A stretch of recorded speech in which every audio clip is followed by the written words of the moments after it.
It is the Friday night. It is with Erdinger. The lads are enjoying the Erdinger. Ian Salmon just said, am I allowed to drink yet? The good people of Erdinger say always. Fantastic.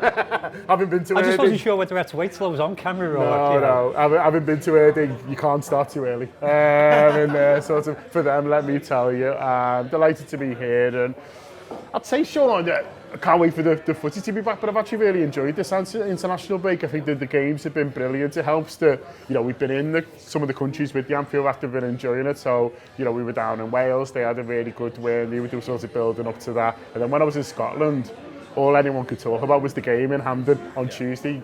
It almost made me want to hang on. A couple of people, Scott and Callie, who were there at the show, both going separately, to the game. Scott taking his daughter. So I would have watched it on Tuesday anyway, but I extra special wanted to watch it because I knew people who'd been at our shows who were there. And I just loved it. It was absolutely brilliant. And it just reminded me of how brilliant footy is. These lads are just playing for the pride of where they come from. They're just enjoying it. And what a finish. What a two finishes in the sort of stoppage time. And I was off my seat. I've got no Scottish in me as far as I know, but I was sort of off my seat, sort of made up.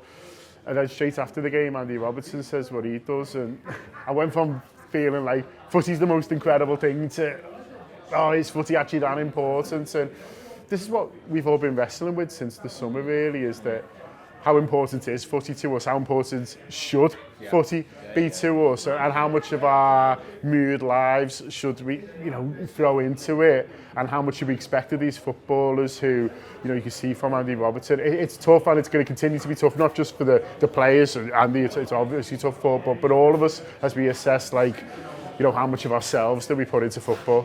Yeah. I mean, wow. I can tell you thinking about it a lot.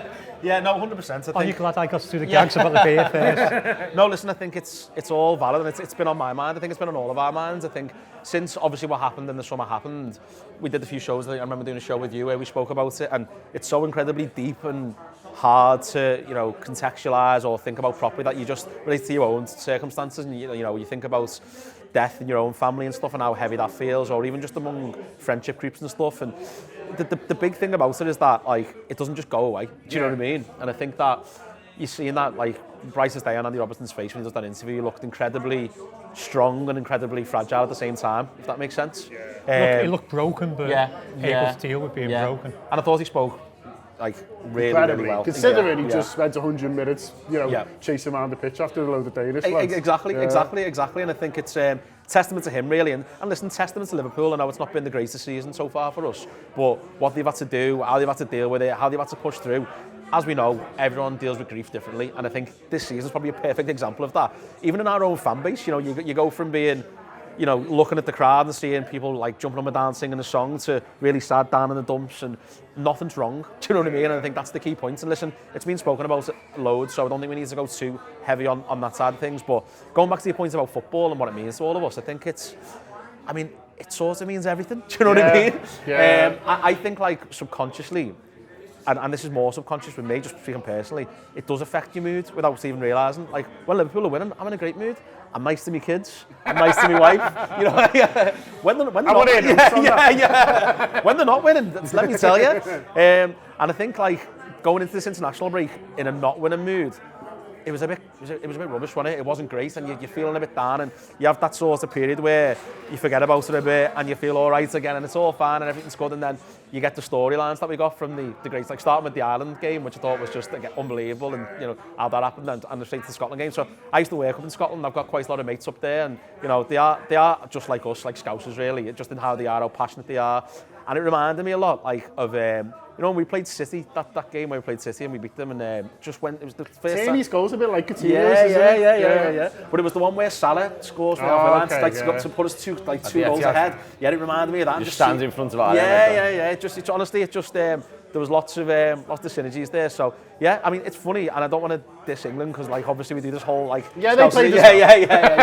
But how mad is it that we all spoke about the international break? I don't even know who England played, how they got on, what it was like. Albania too. Yeah. And I'm buzzing with all the other stuff. It's crazy, but it went from being a sad start to the international break to quite a decent finish, I'd say. Yeah. When Diogo died, a lot of people said, it shows that the footy doesn't matter, and I've understood what they were saying, but whenever I heard it, I kept thinking, but footy's why I love him. So you can't say like it doesn't matter, because our whole relationship with this man, all of him, is wrapped up in football, is what he did on the pitch. And yeah, you get to know him sort of as his person as well. So I think you can't separate him from the football, because the football is why he came into our lives. He lit up our lives mainly on the football pitch, unless he twatted it on FIFA, which he did with a few people sort of online as well. And so it's not as simple as just suddenly starting to go, well, okay, this shows it doesn't matter, because we can't switch it off.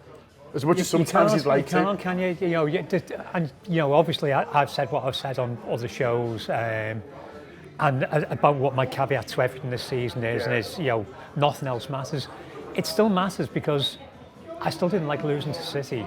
I still think this weekend is, this fortnight has been a reset period where we can come back against Forest and we can beat Forest. And I watched the Kenny documentary last night, and if you want to remember how much you love football at its purest, watching Kenny smile is loving football at its purest, watching Kenny play football, but obviously it then tackles Hillsborough and Heysel as well. So you've got the whole world of football there. So I don't know what point making. By the way, I watched that. That's a brilliant documentary. It's an incredible You piece just of come out filmmaking. feeling like if Kenny just rang me every day, then everything would be fine. But he's got a lot on. And in fairness, he's 74. He should be allowed to have a day off now. Yeah. But it was the importance of the football, but then Kenny going football doesn't matter. And when the FA is saying you have to play, it's like, it doesn't matter. It doesn't matter if we play it. Nothing matters. Nothing matters because this happened. And to an extent, it's the same with Diogo. It doesn't matter in the same way. So losing is not as big a deal when you put it in context. And losing is never as big a deal when you put it in context. But the thing we said all summer was we have to be kind to these lads. We have to forgive these lads. Whatever they do, we forgive them. And we need to keep that in mind. And Robert's reminded us of all that they still hurt. But people process grief differently at different speeds at different times. I'll say something contentious now, and then I'll come on to something positive. I won't stop singing the song on 20 minutes. I've kind of stopped singing the song on 20 minutes, where I'm standing and clapping, but I can't sing the song anymore because I don't think the song helps the lads on the pitch. I think that was proof of it, wasn't it, Robertson, interview the other night. There's been a lot of talk. I want to reference a clip from a show where you mentioned, I think it was about a month ago now, where you talk about the players still grieving. And I'm going to be honest, some of the comments underneath were a little bit... The YouTube ones? I look at them. Were a little bit surprising. People trying to question whether you can bring this up, and people saying, the game goes on. I'm not going to go through them all, but it really, really surprised me. I'm gutted that Robertson had to speak like that the other night. But I don't think he had to. I think he just felt the need to say, this is where I've been today. But that was my point. I'm happy he'd done it. I'm glad he was honest and he spoke from the heart, because he could have just put a sort of professional, sound bite out and just sort of said, and got out of there and then done his crying in the changing rooms or spoke to his mate about it. But the fact that he's been so honest about how he's feeling, I sort of give a little reminder to Liverpool fans that just check yourselves a little minute, because as we've all know, there was grief counters in our training ground. Our manager was telling our players... They're still in the training ground. Yeah, exactly. The grief counsellor is still so we've got a grief counsellor in the training ground. We've got a manager who was telling his players and his supporters that the players can train if they want. And every single one of us were ready to get them a pass for the year and for the season longer.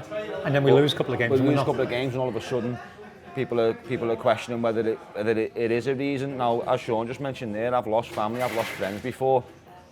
I struggled to go to work. I wasn't operating at the high level, where a misplaced pass can cost you a league title.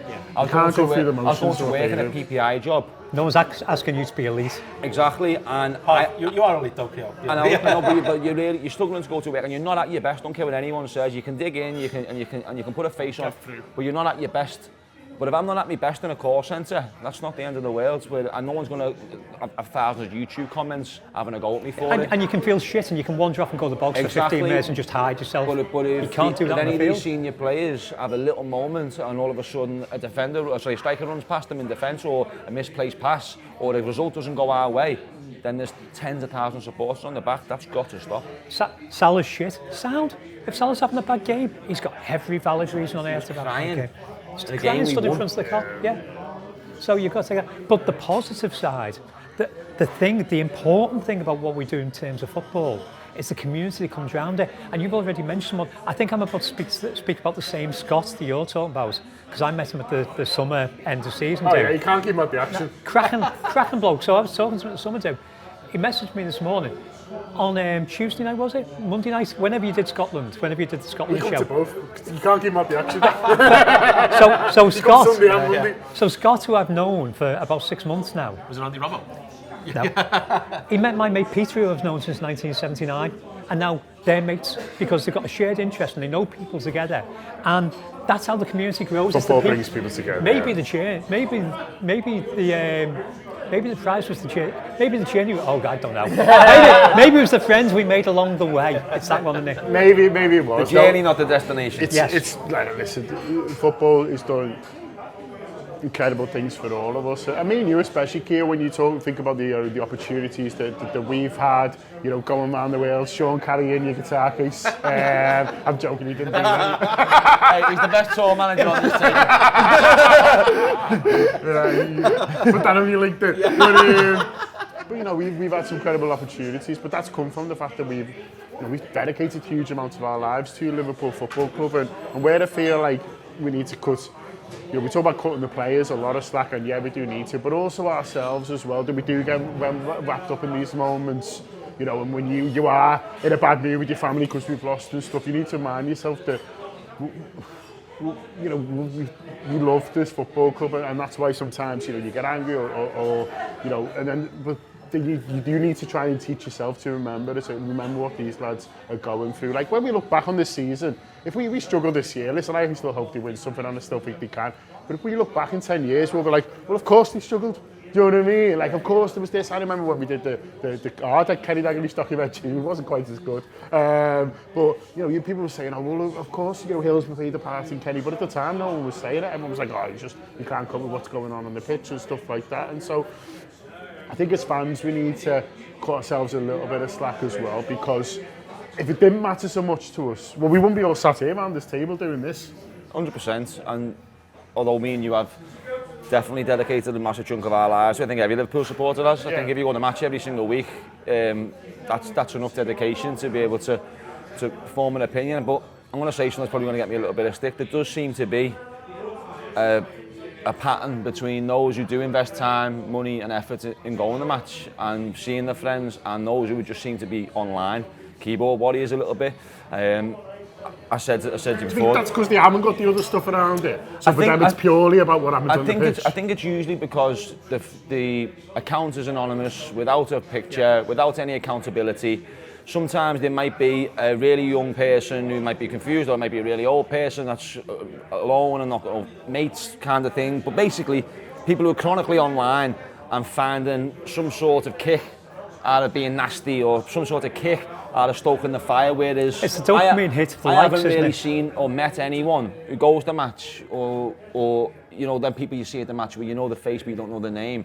You don't see any of these people carrying on like this at all, and there does seem to be a pattern between those who are, as you say, investing their life and their time to go to the match and understand what the culture around the match is and what the players mean and what the players are going through and all these things, compared to just, I'm calling keyboard warriors who sit on the internet and say something without any accountability whatsoever. If you walked in the Glenbook on Sunday and started speaking like some of these, people will tell you to shut up. And you probably wouldn't be welcome around here much longer if you say some of these horrible things that people are saying online. But on the internet, without a picture and without any accountability, people feel the need to. But so just on that, so it's such a hard thing, and this is a proper in the pub chat this now. It's such a hard thing to like balance your head around, because on the one hand, the new world of online fans and access to more people, and football just being something that you look at and listen to every single day, has opened up opportunities like we've just spoken about for things that you guys have done with the Anfield Wrap, things that we've done with Boss, everything that it's opened that world up, which is all the positives, but all the negatives that it brings is exactly what you're saying. It's the, like, we used to, or even like you think about 10 years ago, you go to the match on a Saturday, you get beat, you're fuming, you're angry, but you don't like want to tell the world about it. You get it out your system, and then by the time you go to the match again the next week, you're all happy again. Do you know what I mean? Whereas now there's no hiding place; it's just constant. It's like every time you look at your phone, you're looking at something. It's all consuming, consuming. And what's different now as well is players see it these days. And the players didn't used to see it. Even if you did have a little rant on Facebook, on your own private Facebook with like you, your auntie, and a couple of your mates on, whereas now there's accounts that have got millions of followers who were going after players who were like, as we say, grieving over the mates. We got senior players who were crying in front of the cop, and then there's people going out for them on the internet. Well, if you think, without making this about me, but I'm about to make this about me. You are in the pub. Yeah. So I'm allowed to have many allows, it's about me. If you want a sobering experience, look at the YouTube comments below a clip of yourself, because that's a hell of a laugh. The amount of people. Can I imagine if I missed the place to pass? Honest to God. And I'm minor. The amount of people who dislike me, genuinely, can look down the camera and go, arsed. If it's like, it could be a 14-year-old kid who doesn't like the sound of a 62-year-old bloke's voice. Sound. There'll be some comments under this one, eh? Yeah.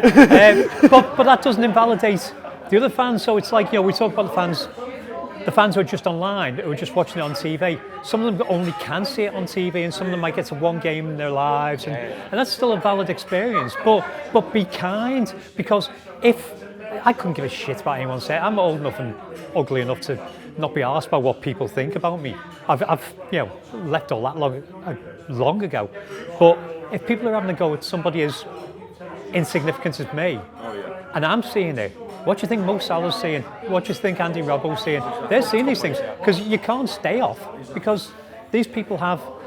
Mo Salah has to have an Instagram presence, so at some point he's going to see things, even if he doesn't consciously do it. Yeah. I completely agree with that. When I was saying about the time and effort, I don't necessarily just mean paying to go to Anfield. There's supporters who wake up at 3 or 4 in the morning, and go to their local pub and meet up with 50, 60, 70 other Liverpool fans and then go to work and they're up for like 18 hours. They're the ones if you're together, they're the points I'm talking about. You just will deal with it differently. But if your natural reaction is to watch the game and then go bang, bang, bang, bang, on your bang, own bang, to go after like players who are quite clearly grieving, I just think you need to have a look at yourself if you're doing that, to be honest.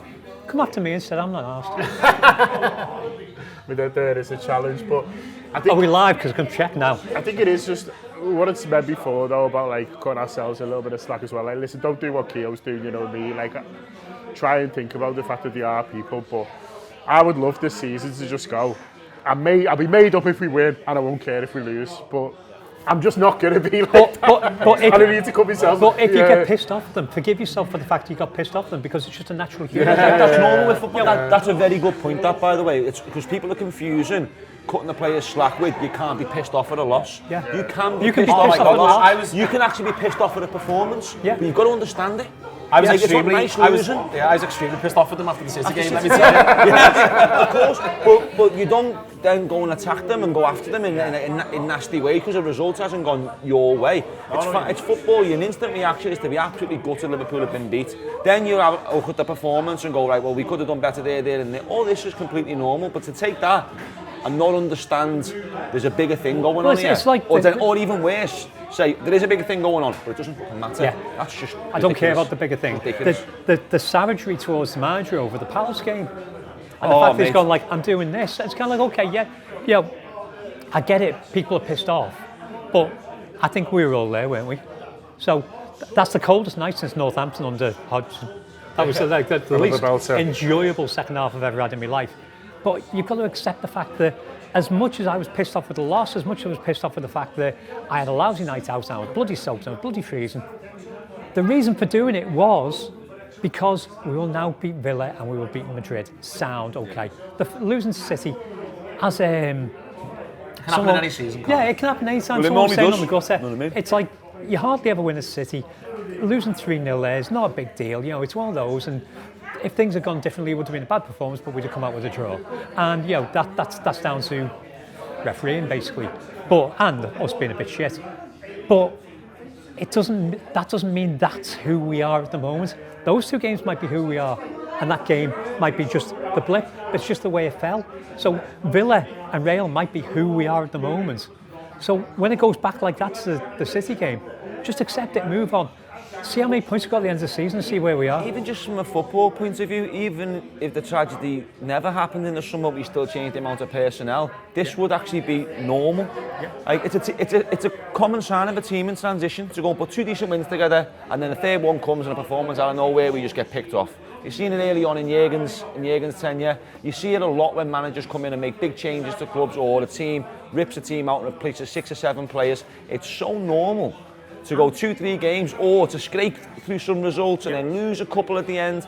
Look a bit crap. It's a team in transition. But there's Tragedy also, aside. as we all know from Neil's show with Rory, we haven't actually retained a trophy of any kind since 1984. I know. So That's mad. that is mad. It doesn't feel like that, but that's why it actually is. So we may not win the league. Sound. There'll be next season. There's always another season. It starts again. Huge thanks to Erdinger. A quick message from them, and then we're going to be back saying how fuming we're going to be if they can't beat Forest on Saturday.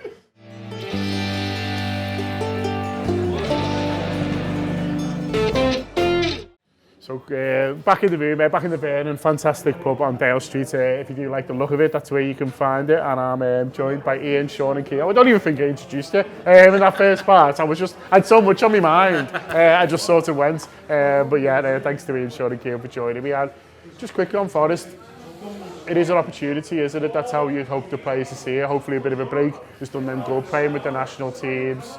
Some of them will have had tough games, but I hope they're going to enjoy coming back together. I hope they're going to enjoy playing at Anfield on Saturday, where the results United aside have actually been pretty good, and I hope we all enjoy watching them on Saturday.